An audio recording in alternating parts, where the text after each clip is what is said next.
Holbrook, we don't belong to you. We're not your property. Get back on the sidewalk. We're free humanity. Yeah, there he goes. Howard. They love it. They love it.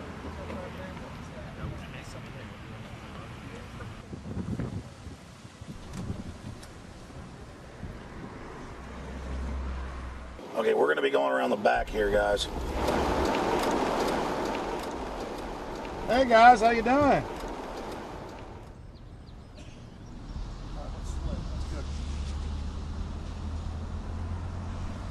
There are several rings of security service. The American delegation at every Bilderberg meeting is usually protected by the CIA and a special division of the US Army. The British delegation is protected by the MI6. Israelis usually are protected by the Mossad. The Ottawa police, in this case, working for the security, they have very little, actually they don't have any information at all on what the meeting is about. They don't even know who the Bilderbergs are. Then there's an elite private firm protecting the perimeter, doing all the dirty work, such as shooing off the photographers and bothering the protesters. But, you know, that's like piddly stuff. All the heavy stuff is done by the security service, such as the CIA, MI6. Some years ago, my legs were a little bit stronger than they are now, and I'd crept over a fence under cover of darkness and approached. The cops started yelling and pointing at me, so I ran with speed I didn't know I still had, and some shots were fired, but they were far above my head. I mean, they were intimidating, but they were not really trying to kill me. Not when sharpshooters are fired far above, 20 feet above your head. Bilderberg was founded by David Rockefeller and the Rothschilds in Britain and Europe. They're still the main powers. Baron Evelyn D. Rothschild, a male, attended for many years. Rothschild is still represented. You'll see them on the list of participants. Somebody representing the Rothschild group. They are the main powers behind Bilderberg. The Dutch World Shell is part of the Queen's fortune. Of course, the Rockefellers have always had heavy oil interests. That was the original source of their old money from the old man. Jim just got the official Bilderberg letterhead list from his mole inside the Bilderberg group. Let's go look at it. Wall Street Journal.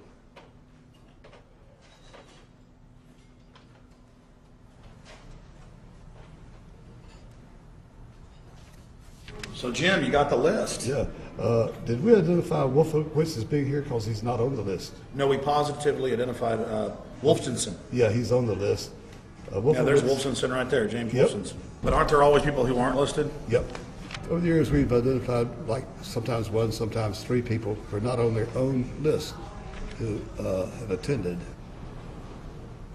Now, I think what is very difficult for most people to understand is how such a small group of 125 men and a few women control a population base of 6 billion people. Actually, it's much easier than you think. These people work on what I call systemic methodology, meaning that you take a pie, just imagine you take an apple pie and you slice this apple pie into lots of very small pieces, and you put in front of each one of these pieces your men or women of trust. And by controlling this individual, you control an entire organization. For example, if you take Paul Wolfowitz, who runs the World Bank, through him you can control the entire organization. You don't need to control what the dishwasher or the toilet cleaner thinks or does or believes in. You just need to control what he does and what he believes in. And what he does will permeate the entire organization. And that's how you control, with very, very small power base, an entire global population of 6 billion people. Bilderberg is making great progress toward a world government. They have created a superstate in Europe called the European Union. They're intent on creating a Western Hemisphere Union called the American Union. NAFTA is to be expanded into every country in this hemisphere. As NAFTA expands, it will take on the role of the American Union. And only an educated, informed public can stop them in their tracks. We went into downtown Ottawa and talked to locals to learn if they were aware of the elite meeting in their city.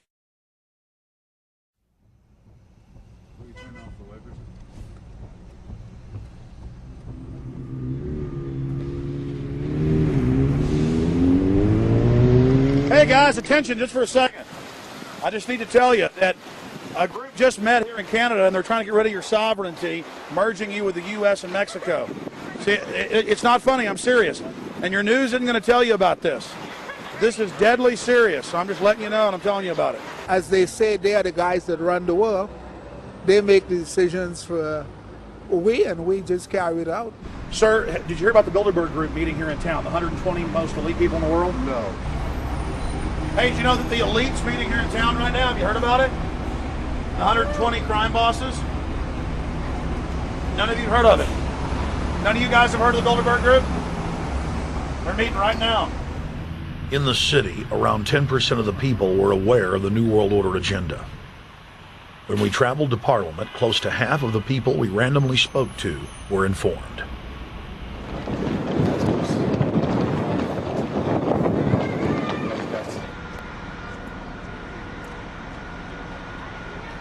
Ma'am, what did you say about the American Union? It's going to end up happening. We don't want it, but it's going to happen. Why do you think? Because the Bilderberg Group runs the world. You have the Trilateral Commission that's also part of the Bilderberg, which is the United States, Europe, and Asia. But most of this is public knowledge. Nobody wants to believe that there are conspiracies, that world leaders are already elected before they're voted on. So here we know that Bernard Lord is part of the outer circle. I was surprised to read that Harper addressed the group in 2003 because my understanding was nobody gets into politics without becoming part of the Bilderberg Group.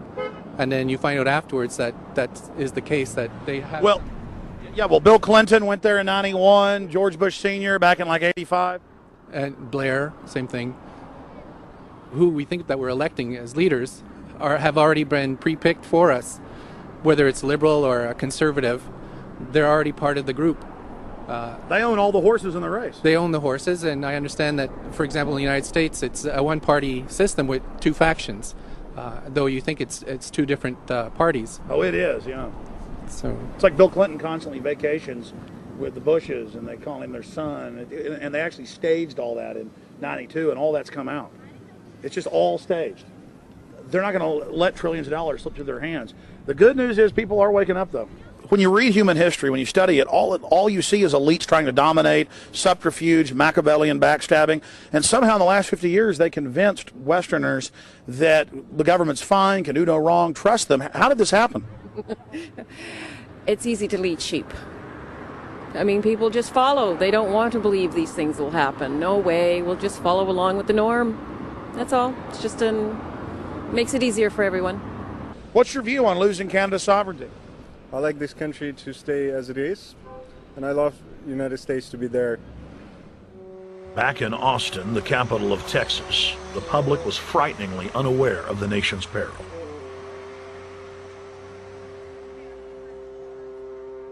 Have you heard about the North American Union? Not really, no. I don't watch TV. No, I haven't. Interesting. I was not aware of that. I don't know exactly what you mean, so... I don't think there's going to be a merger of the three nations. No, I have not. No. No, I didn't know this was happening, so... Yes, I have. Oh, you have heard about it? Yes. After that big rally the other day, don't know about it? I don't know about it. No, I have not. Have you heard of the European Union? I have, yes. Are you aware of the European Union? Oh, yeah, of course. Have you heard about the European Union? Heard about them. Do you know about the European Union? No. Europe, 15-member group expanding? A what? 15 nations of Europe merging in 2000. Whatever. For over 50 years, the Bilderberg Group constructed the European Union by stealth under the guise of trade deals. Now the elite are using the same secretive program to complete the North American Union. But this time, superstate integration is on the extreme fast track. International agreements like NAFTA, GATT, and APEC were just stepping stones in the formation of the NAU. The North American Union was officially born at Baylor University in Waco, Texas, on March 23, 2005. The leaders of the United States, Mexico, and Canada told the press that they were only meeting to discuss trade. It soon leaked that a secret meeting had been held during the Security and Prosperity Trilateral Summit. The three governments had refused to release the secret agreement to the people. In September of 2006, their treasonous operation was blown wide open. From September 12th to September 14th, in Banff, Canada, hundreds of elected and appointed government leaders from Canada, Mexico, and the United States met in secret. On the last day of the conference, someone inside the secret North American Union Forum leaked the agenda. The front pages of newspapers across Canada carried the story. The Judicial Watch Foundation submitted Freedom of Information Act requests to obtain the full agenda and minutes of the secret assembly. Many federal agencies refused, citing national security. The foundation finally succeeded and did receive thousands of pages of documents. The documents marked unclassified are the blueprints of a shadow government ruling by bureaucratic and executive fiat. The pages chronicle an already operating North American Union. Transportation, law enforcement, agriculture, regulation, banking, manufacturing, construction, education, immigration, and even the military are being merged with no input from the people or their elected representatives in Congress and Parliament. One of the first items on their agenda was to stress how important it was that their plan, quote, be carried out by stealth.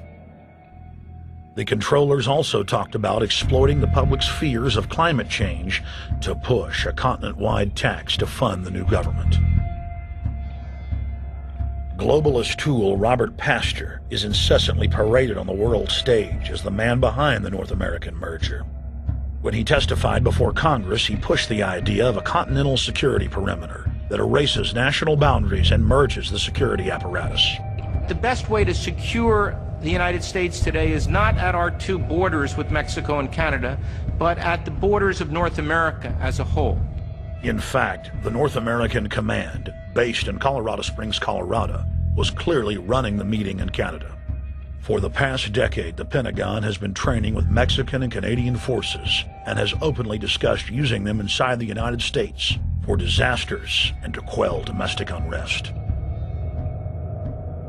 There are already over 100,000 non-U.S. citizens serving in the U.S. Armed Forces.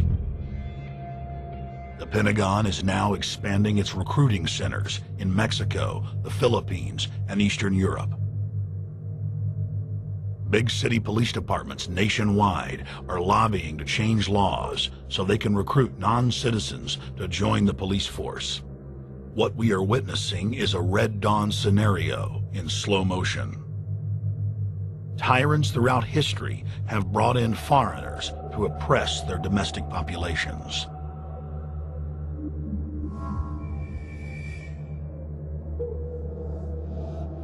When their coup by stealth was exposed, the three governments went into damage control mode. The Security and Prosperity Partnership quickly staged a show summit that was held in Ottawa, Canada in February of 2007. It is the only way that we can achieve security and prosperity for our people is through this cooperation. We actually occupy one physical space, the North America. We've also had a chance as foreign ministers to talk about how we cooperate in the region and indeed in the world. Protesters who were upset about losing their countries and freedoms were not tolerated. A couple of weeks ago, an Al-Qaeda supposed... Whatsoever, the Security and Prosperity Partnership has been signed without any sort of parliamentary debate. Globalist publications have been open with their frustration that the population has not bought their latest PR stunt. As integration inside the European and American unions accelerates, the superstates themselves are being merged. On April 30th, 2007, a summit was held at the White House. The Security and Prosperity Partnership's secretive approach had alarmed the public. So this time, President Bush, German Chancellor Merkel, and EU Commission President Barroso hid their treachery in plain sight. Thank the Chancellor and Josie very much. Sharpshooters are far above, 20 feet above your head. Bilderberg was founded by David Rockefeller and the Rothschilds in Britain and Europe. They're still the main powers. Baron Evelyn D. Rothschild, a male, attended for many years. Rothschild is still represented. You'll see them on the list of participants. Somebody representing bothering the protesters, but that's like piddly stuff. All the heavy stuff is done by the security service, such as the CIA, MI6. Some years ago, my legs were a little bit stronger than they are now, and I'd crept over a fence under cover of darkness and approached. The cops started yelling and pointing at me, so I ran with speed I didn't know I still had. And some shots were fired, but they were far above my head. I mean, they were intimidating, but they were not really trying to kill me. Not when...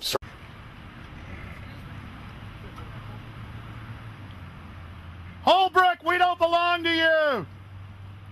We're not your property! Get back on the sidewalk. We're free humanity! Yeah, there he goes. Howard. They love it. By the CIA and a special division of the U.S. Army. The British delegation is protected by the MI6. Israelis usually are protected by the Mossad. The Ottawa police, in this case, working for the security, they have very little, actually they don't have any information at all on what the meeting is about. They didn't even know who the Bilderbergs are. Then there's an elite private firm protecting the perimeter, doing all the dirty work, such as shooing off the photographers and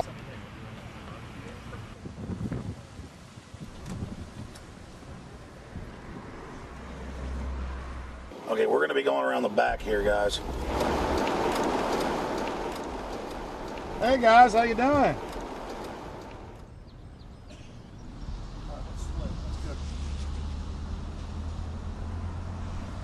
there are several rings of security service. The American delegation at every Bilderberg meeting is usually protected